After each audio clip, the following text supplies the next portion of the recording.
Backer interviewing Elaine Backer. Do you think we should focus on the present or the future? I think it's important to focus on both. You should focus on what you're doing in order to affect the future. If you're going to get good grades in school, for example, that's going to affect your future pretty well. I mean, in a pretty big way. Depends on, what you do now depends on what school you get into later for college, and then that even determines what your college life or what your job will be later on. So I would say a little bit of both. Do you think as a society we are bettering or worsening ourselves? I think because of the lack of Christianity and God-centeredness in society, we are worsening ourselves in some ways. Go ahead. In what ways?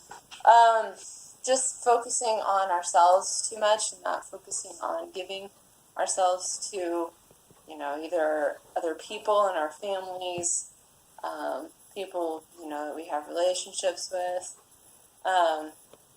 People very much, want to do what I want to do, and I don't want to do what they tell me to do, and, they don't think of it in terms of, well, maybe I should do what's right, maybe I should do what does God want me to do? They don't really think about that because it's not really talked about. And that's, partially why there's so much violence and so much, drug use and whatever. People want to feel good. They don't really have anything else to focus on.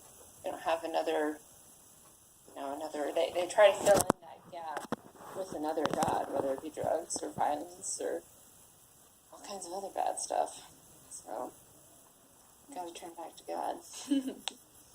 What do you think the world will look like in 50 years? Oh, man. So 50 years ago, it looked pretty differently. Looks pretty different than it does now. I think it'll probably be more of what we have now.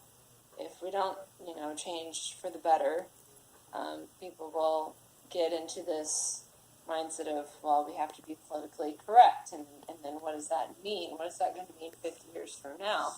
Is it going to be actual, morality, or is it going to be, well, this group of people is really popular, they have the loudest voice, so we have to do what they say because they say that it's politically correct.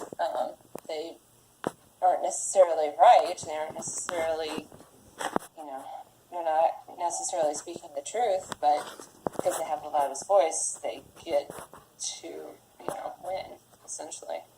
I don't know, things like that kind of, I think about from time to time, like, where's this going to go if we, if we keep turning away from God and not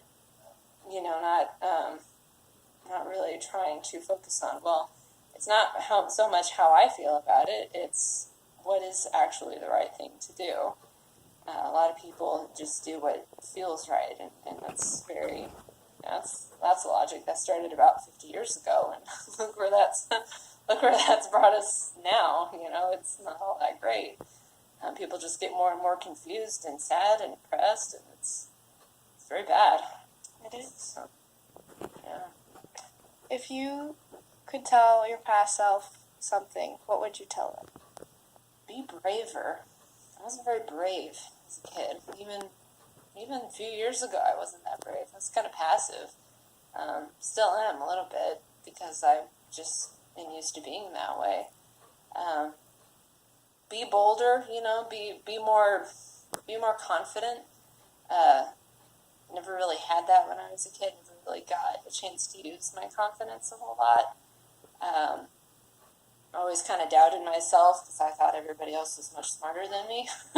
Because I know, you look at me like I'm crazy, but it was very much internally, like I didn't think I was good enough ever because everybody went to school and had a bunch of friends and knew stuff that I didn't, and not even to this day I can tell you. I can tell you what those things were.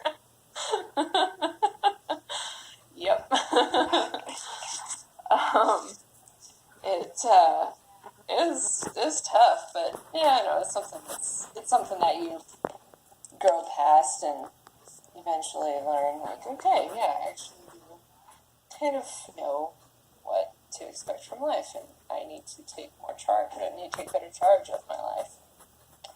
That's good. Well, thank you, Elaine, You're for welcome, Lydia. agreeing to let me interview you and do a project on you. I had a lot of fun. Absolutely, yeah. I can't wait to see the finished product. I'm sure it'll be great. I hope so.